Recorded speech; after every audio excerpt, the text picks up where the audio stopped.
What's happening, guys? Early morning here. We are taking the Saab for a final state inspection so we can get tags and make sure that it is road worthy. I'll see you over there, guys.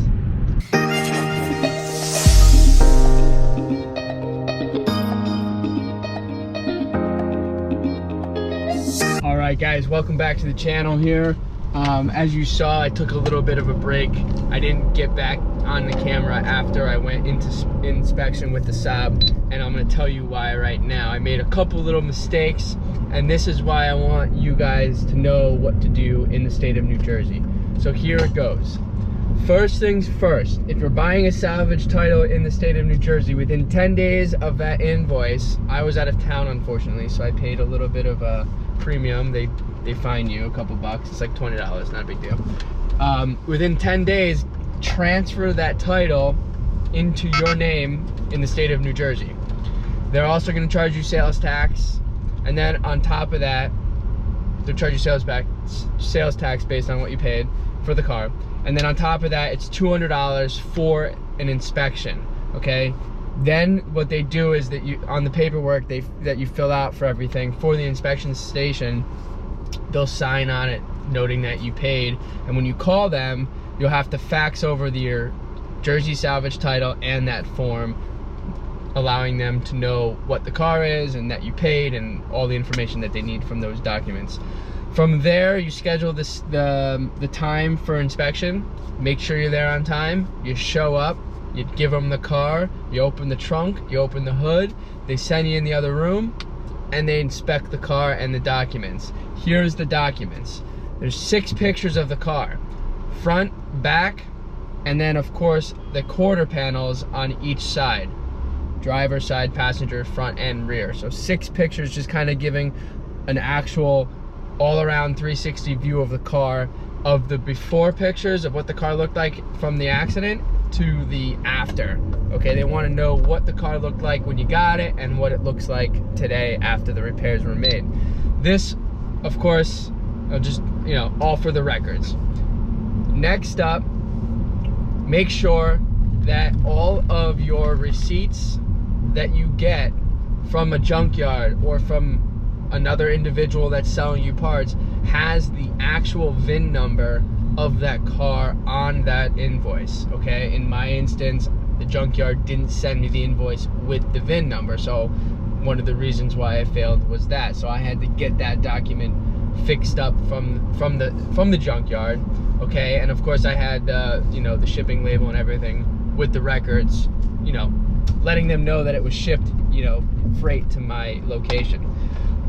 Bill of sale. Make sure the bill of sale for any parts that you're getting from any private individual from a parts car like I did is notarized, okay? Make sure all the signatures and document of the other parts cars on there, like the VIN number, the year, make, model, all that stuff.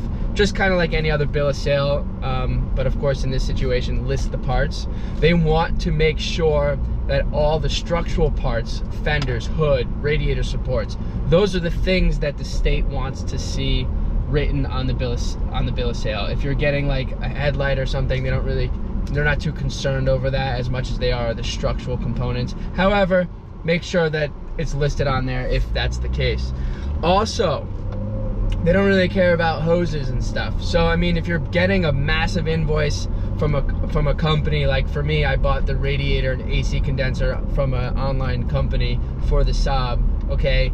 They you can have that on there, but you don't have to necessarily worry about those items. In my case, I don't know if they're necessarily worried about the radiator and all that stuff, but I made sure to produce those documents because there's really no reason not to, since I have them, just so they don't question anything else.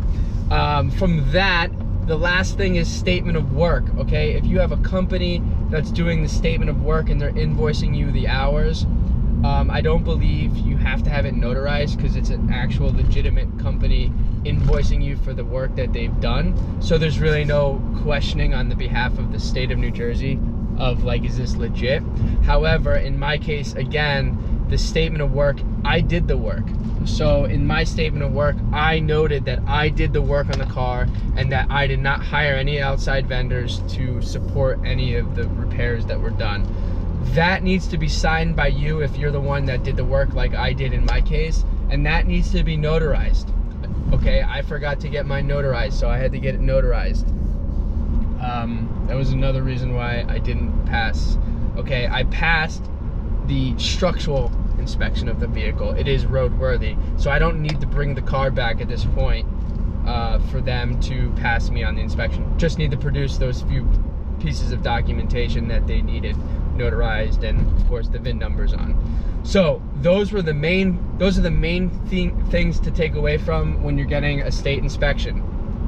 If you have any questions, guys, make sure you comment below. I can always help you based on my experience. Last thing in this video, if you have been watching the series of me rebuilding the Saab, all I'm going to be doing for the rest of this video is doing a quick brake change, because the car is roadworthy, but not to my standards. The rear brakes are all corroded, even though the pads are fine, but it's creating a lot of noise when you brake, and of course vibrations. So I want to make sure that it's perfect. So for the rest of this video, if you guys are interested in watching, I'm just going to quickly change the rear brake pads with my brother's father-in-law. He's helping me. He's never worked on a Saab, but he's been watching my series and loves all the work I do, or has been enjoying the work that I've been doing, and obviously enjoys working on cars himself. So I'm going to have him help me here. So stay tuned, guys. Thanks for watching. If it's your first time to the channel, be sure to subscribe, give me a like, and comment below. Make sure you have that notification bell so the next time I put up a video, YouTube gives you a notification so you can stay tuned, because I have a lot more fun content coming to the channel. And if I can be of entertainment to you guys, or give you some help and guidance on what I do with your projects, it makes the world a better place. So I'll see you guys soon. Thanks. Alright, if you're still watching, that means you're enjoying my video. And I just want to take a second to introduce my new apparel store. All proceeds are going to be recycled into building content for you, so please be sure to check that out. Link below. I hope you enjoyed the first segment of this video. If you're visiting this video to learn about how to get a salvage title registered in the state of New Jersey, I hope you learned something. In this section of the video, I'm going to complete the work of getting this Saab ready for the road, since it's pretty much done, and by this week it will be on the road. So this section of the video, we'll be doing the rear brakes on this vehicle, the rotors as well, since they are shot, corroded, and the pads are low. So stay tuned. Thanks, guys, for watching.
Guys, so after you change your brakes, what do? You pump them up. So we are pumped up, and we're gonna just take it around the block real quick.